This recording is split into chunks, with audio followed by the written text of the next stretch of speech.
Dans cette vidéo, on va étudier la représentation graphique d'un vecteur et ses coordonnées. On a par exemple un plan muni d'un repère orthonormé x, o, y avec x', l'axe des abscisses, et y', o, y, l'axe des ordonnées. Soit le point A de coordonnées de 3, avec 2, l'abscisse du point A, et 3, l'ordonnée du point A. Alors, comment trouver maintenant les coordonnées du vecteur OA allant de O vers A, avec O l'origine du repère?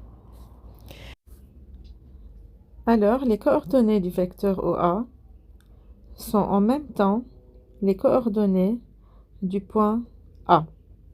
Dans ce cas, les coordonnées du vecteur OA sont 2 et 3. Prenons maintenant un autre point B de coordonnées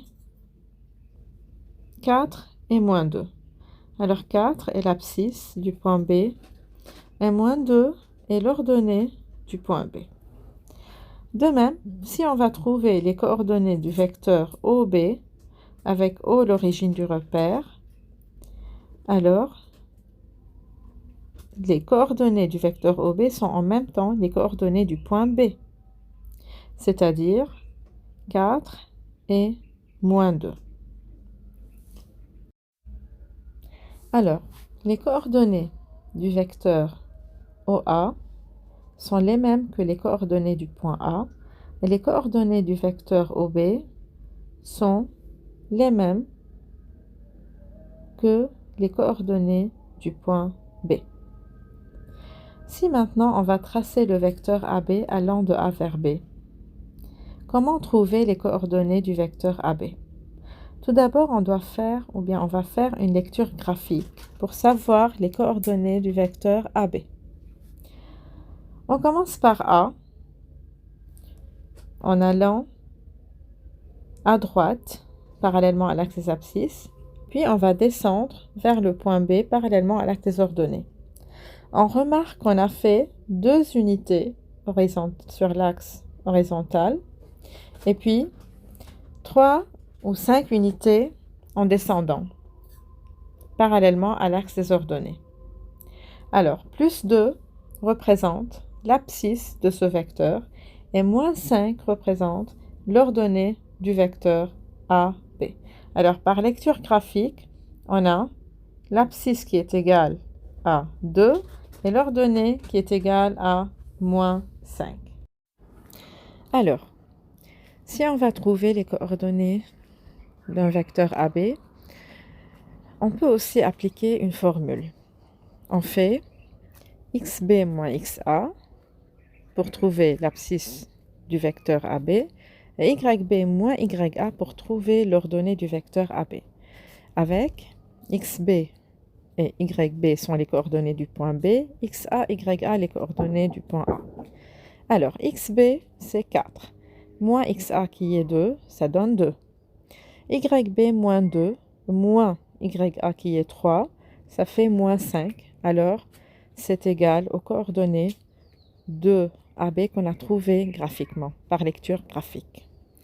Alors, on peut trouver par lecture graphique ou en appliquant la formule suivante. Alors, xb moins xa pour l'abscisse, yb moins ya pour l'ordonnée de ce vecteur. Prenons maintenant le triangle formé par ces 2 déplacements. Ça se voit que c'est un triangle rectangle puisque le repère est orthonormé. Donc, pour trouver la longueur du segment AB, il suffit d'appliquer le théorème de Pythagore dans ce triangle. Donc, AB au carré est égal 2 au carré plus moins 5 au carré. Alors, est égal à 4 plus 25, ce qui donne 29. Alors, si on a AB au carré est égal à 29, donc AB est égal à racine de 29, et c'est la longueur ou la distance entre les 2 points A et B. On peut aussi trouver la longueur du segment AB ou bien la distance entre ces deux points en appliquant la formule suivante. On a la longueur de AB est égale racine carrée de xb moins xa au carré plus yb moins ya au carré. Alors, je répète, AB est égal racine carrée de xb moins xa au carré plus yb moins ya au carré.